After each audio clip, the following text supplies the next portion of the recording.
Hello, I'm Pastor Jeremey Earnest from Bethel Church in Rock Island. Today's short devotional will come out of James chapter 1 verses 2 through 4. Consider it pure joy, my brothers and sisters, whenever you face trials of many kinds, because you know that the testing of your faith produces perseverance.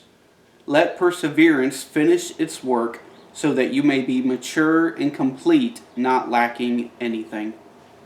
You know, it's kind of odd that James says, consider it pure joy.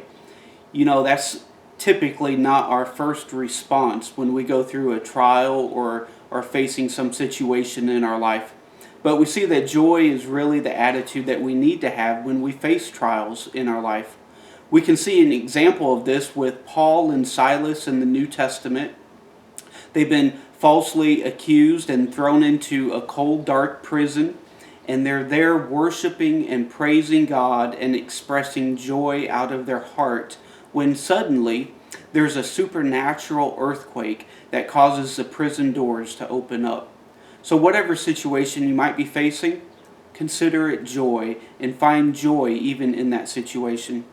Here in verse 3, we see that the trials of this life produce perseverance within us. You know, there's all sorts of trials in life, and we'll all go through various trials and situations.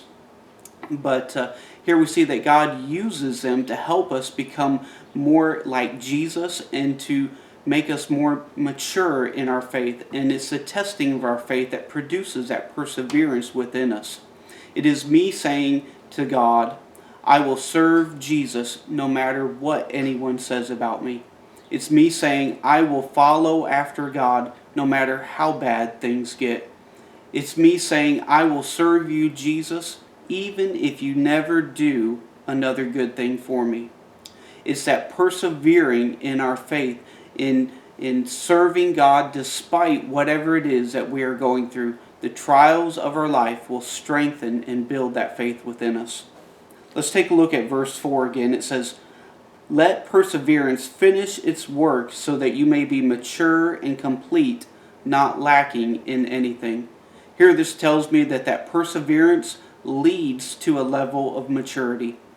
When we persevere, we see that we become complete, and it says perfect. Now, it's not talking about we become perfect where we don't ever sin or we're perfect creatures here on this earth, but it means a perfection of purpose. The Greek word here means perfection of purpose. What is it that God is trying to accomplish and do in your life? There's that perfection of His purpose within you during that persevering in your faith. When I think of this, I think of Joseph is such a good example of this. He had been sold into slavery by his brothers. He had been falsely accused by Potiphar's wife and thrown into prison. The cupbearer had forgot all about Joseph and how he had interpreted his dream, and he's left to be in prison for 13 years. God brings him out of that trial, out of that situation in his life, exalts him to the right hand of Pharaoh, and puts him over all the land of Egypt. He ends up saving his family and all the Israelites and Egyptians and people who were starving.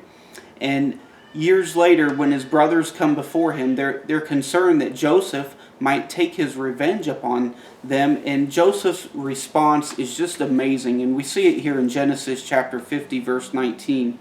He says to them, don't be afraid. Am I in the place of God? You intended to harm me, but God intended it for good, to accomplish what is now being done, the saving of many lives. So then don't be afraid. I will provide for you and your children.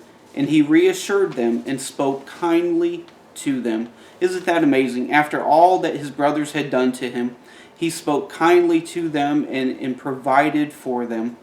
Here we see that in the midst of his trial and his persevering, there was a perfection of God's purpose in Joseph's life. Joseph became a little more like Christ. And that's really the purpose of our trials and our temptations, is to make us more like Christ. So when we see that we're going through a difficult time, we should know that there's a purpose to that in our life, that God is trying to develop something within us and make us more like Christ. Verse 4 says that we lack in nothing. And I believe that can mean just a couple things. It means we lack in nothing because we have received what it was that we were asking for, whether it's an answered prayer or a need that needed to be met.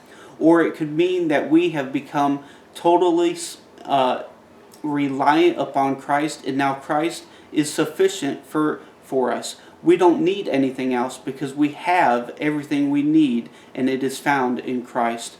And so here we see that our trials, our situations, all have a purpose. It's all to draw us closer to Christ.